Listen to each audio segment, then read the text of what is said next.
हर हर गंगे जय मां गंगे।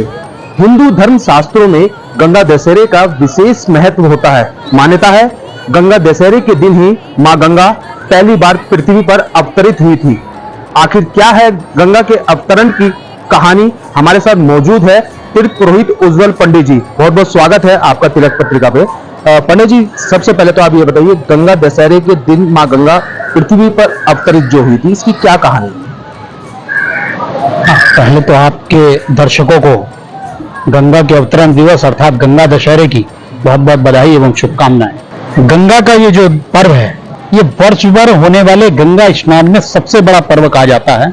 मानव कल्याण के लिए इक्ष्वाकु वंश के प्रतापी राजाओं के लंबे तप, राजा भगीरथ, दिलीप, नहुस, इन सब के लंबे तप के बाद राजा भगीरथ की तपस्या से प्रसन्न होकर भगवती गंगा जी जब आई, तो उसके बाद स्वर्गलोक से प्रथम बार इस भूलोक पर मानव कल्याण के लिए अवतरित हुई थी। मतलब मानव जाति के लिए दर्शन के लिए उपलब्ध हुई थी। तभी से यह गंगा दशहरा ज्येष्ठ मास शुक्ल पक्ष की 10वीं तिथि, जिसको हम लोग गंगा अवतरण के दिवस के रूप में मनाते हैं। ऐसा कहा जाता है कि जो 10 प्रकार के प्रमुख पाप हैं, कायिक, वाचिक और मानसिक, अर्थात 3 प्रकार के कायिक, 4 प्रकार के वाचिक और 3 प्रकार के मानसिक पाप जो हैं, वो गंगा दशहरे के दिन स्नान करने से इन सभी को नष्ट हो जाते हैं। जिन लोगों के यहाँ वंश वृद्धि नहीं होती, ऐश्वर्य वृद्धि नहीं होती, जो लोग मुकदमे इत्यादि में फंसे रहते हैं, जिनके यहाँ विभिन्न प्रकार की बाधाएं होती हैं, वो सब गंगा दशहरे के दिन स्नान करने से दूर हो जाती हैं। ऐसा कहा जाता है कि 10 अश्वमेघ यज्ञ के पुण्य के फल के बराबर एक दिन का गंगा स्नान ये ज्येष्ठ मास शुक्ल पक्ष की 10वीं तिथि के दिन होता है। ये जो दिन है, ये अपने आप में सनातन धर्मों के लिए पितरों को भी मोक्ष देने का बड़ा दिन है। ऐसा कहते हैं, आज के दिन जो गंगा के तट पर स्नान करता है, दान करता है और अपने पितरों के प्रति तर्पण इत्यादि करता है, उसके पितृ प्रसन्न होते हैं, जिससे वंश वृद्धि, ऐश्वर्य वृद्धि, रोजगार, व्यापार, ये सब, जहां घरों में बच्चों के विवाह इत्यादि नहीं, ये सब कार्य अच्छी तरीके से संचालित हो जाते हैं। ऐसा कहा जाता है कि गंगा के इस दशहरे के दिन, गंगा अवतरण दिवस के दिन, गंगा की विशेष प्रकार से पूजा करनी चाहिए।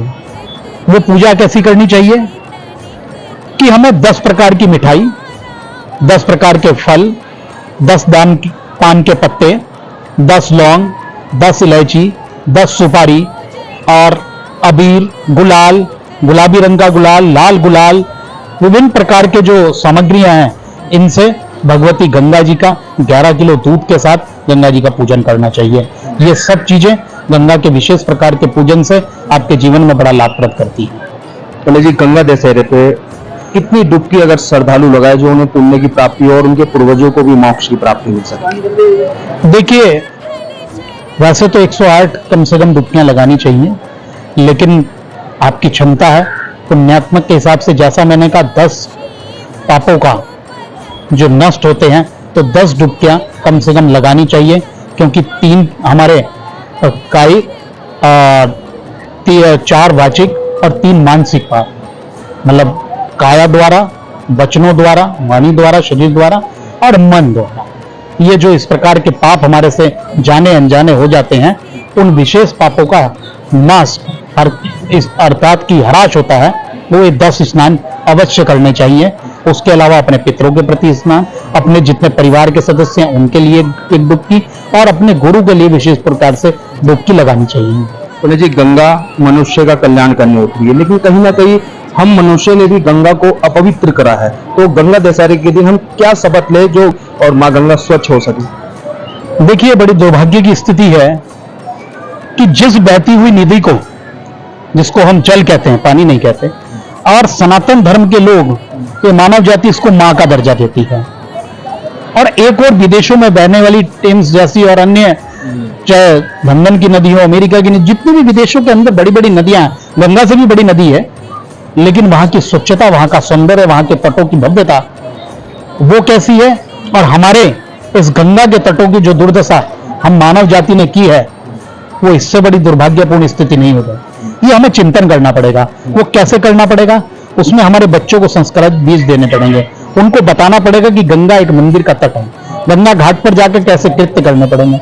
दुर्भाग्य की स्थिति है कि आने वाले श्रद्धालु गंगा में डुबकी लगाते हैं, गंगा में स्नान करने के पुण्य की कामना करते हैं और उससे चंद दूर जाने के बाद ही शराब और मांसाहार करके उन सारे पुण्यों का ह्रास कर देते हैं।